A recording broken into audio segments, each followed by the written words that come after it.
effet, on va continuer sur les aspects, alors, qualité gouvernance des données, Jérôme, et pour parler un petit peu de l'approche, notamment par use case, quelle méthodologie on peut avoir. Puis dans tout cela, bien évidemment, c'est de créer de la valeur. Et nous avons en ligne Justine Ners, donc, qui est partenaire data consulting chez Artefact. Est-ce que vous nous Bonjour, entendez, Justine? bonjour à Bonjour. tous. Merci Oui, de nous avoir parfaitement. rejoints, en tout cas. Est-ce que déjà, première question, vous pouvez nous parler un petit peu d'Artefact et de votre rôle au sein de la structure? Bien sûr, donc enchantée. Premièrement, donc moi c'est Justine Ners, je suis partenaire chez Artefact France. Donc Artefact, c'est un cabinet de conseil spécialisé dans tout ce qui est data et intelligence artificielle.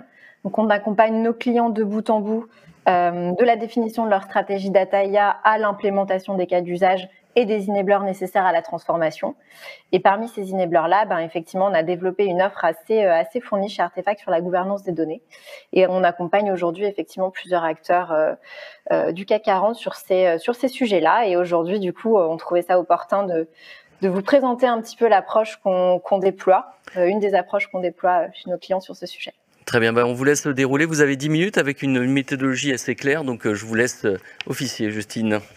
Super, merci beaucoup. Du coup, hop. Je ne sais pas du coup si les slides s'affichent de votre côté.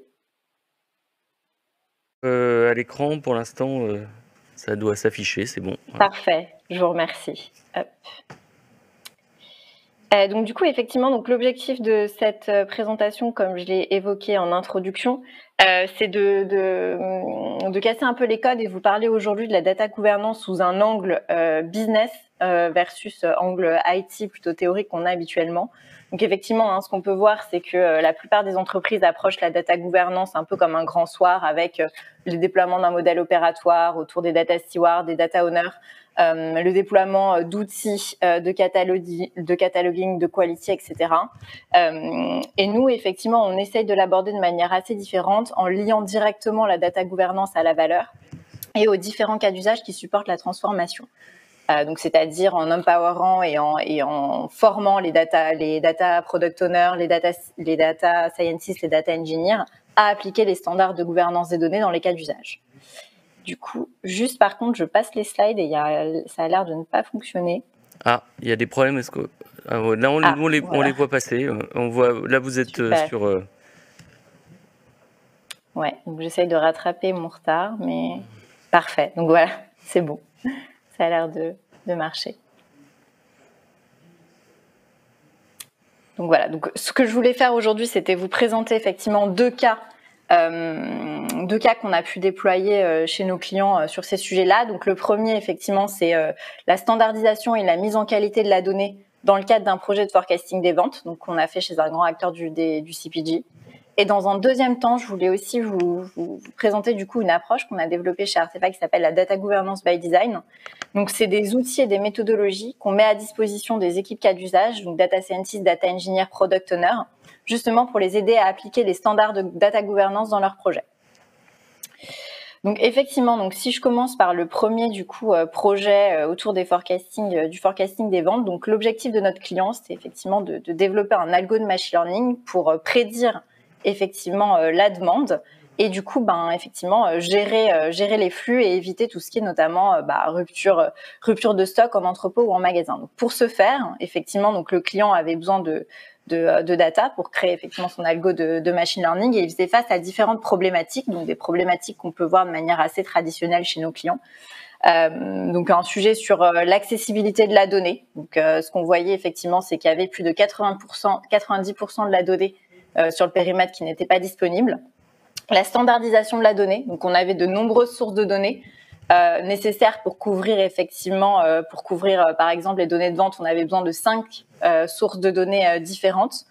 On avait des gros problèmes de qualité, donc seulement 51% du scope effectivement de données était disponible à la granularité hebdomadaire, qui était la granularité dont on avait besoin pour réaliser le cas d'usage. Et ensuite, on avait aussi des gros sujets d'ownership de données. Donc, on voyait que, par exemple, il y avait certaines sources de données qui étaient achetées 2 fois par 2 pays différents. Donc, on avait des problématiques de gouvernance des données assez réelles. Et ce qu'on s'est dit, effectivement, c'est qu'on avait un enjeu à faire porter ces sujets, du coup, de gouvernance de données par le cas d'usage. pour s'assurer effectivement, comme on l'a entendu plus tôt ce matin, on sait que la qualité de données en entrée va être déterminante pour la performance du modèle. Donc on s'est dit que c'était assez important de travailler une première phase vraiment de gouvernance des données sur ce use case.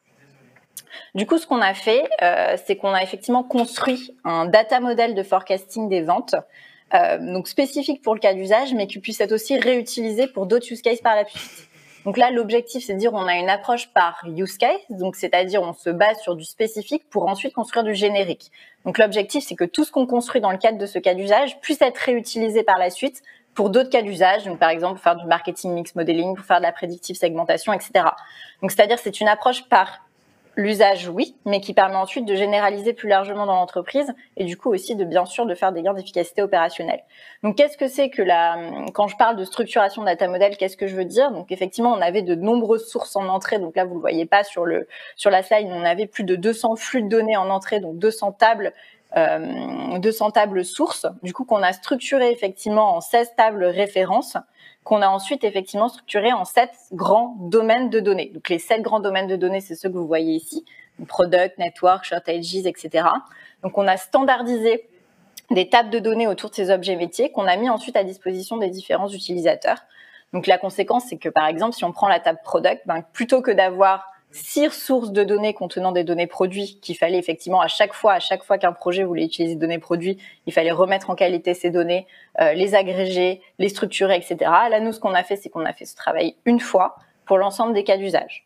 Donc, on a in fine une table à la fin produit qui est documentée, de qualité, structurée et accessible pour les différents cas d'usage. Donc pour faire cela, chez Artefact, on a développé une méthodologie assez standard qu'on déploie au global maintenant sur tous nos projets. Donc je passe la slide. Hop. Donc c'est une méthodologie en 3 grandes étapes. Donc dans un premier temps, on a effectivement, comme je vous l'ai dit, on part de l'usage, c'est quelque chose d'assez important. Donc on a un enjeu de traduire les différents besoins métiers en objets data qualifiés. Donc c'est-à-dire on se dit très bien, pour ce projet de forecasting des ventes, de quelle typologie de données on a besoin. Donc on l'a vu, les données produits, les données shortage, etc. On fait un travail assez précis d'identification des sources de données du coup qui contiennent ces différentes typologies de données. On qualifie chaque source. Donc on a une méthode assez standard donc de qualification des sources de données d'un point de vue effectivement granularité, profondeur, fraîcheur, etc. Enfin les différentes dimensions qu'on peut connaître de la qualité de données.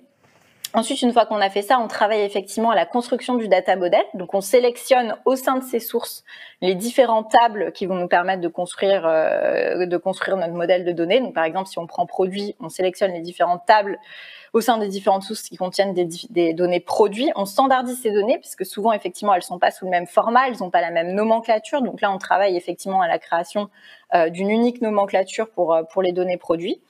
Très important dans le cadre de la data governance, donc on spécifie les transformations. Donc on a un enjeu de documentation assez clair des différentes transformations qu'on a opérées pour construire notre modèle de données, donc pour des sujets notamment d'explicabilité.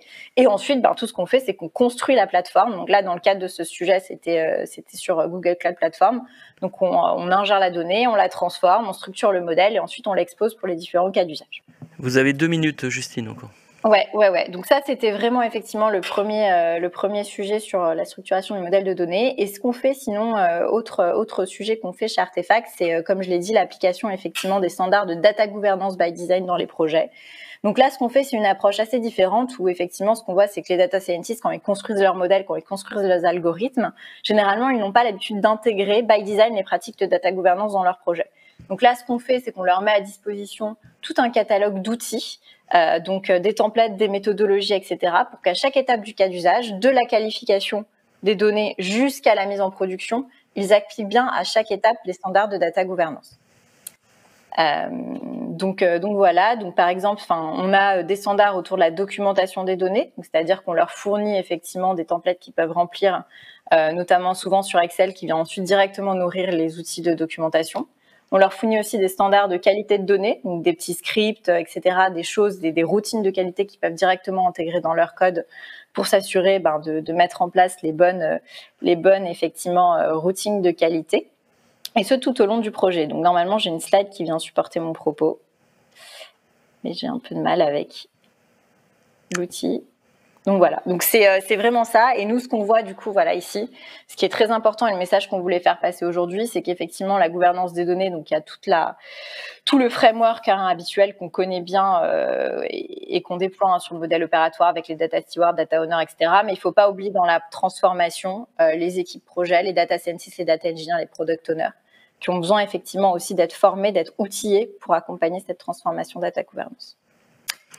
Donc voilà. Très bien, Justine, merci de nous avoir éclairé et puis de nous avoir introduit le concept plus qu'un concept, de data gouvernance by design. Et puis ce qui est intéressant, c'est qu'on passe du use case, du cas particulier, pour aller vers le général et pour pouvoir industrialiser en effet ces projets. Nous vous invitons à échanger avec Justine si vous avez des questions. Après, on vous mettra en relation. Donc n'hésitez pas à revenir vers nous. Le but aussi, c'est de me mettre en relation avec les différents intervenants de la matinée. Merci en tout cas, Justine, et vous pouvez aller sur le stand d'Artefact aussi pour échanger.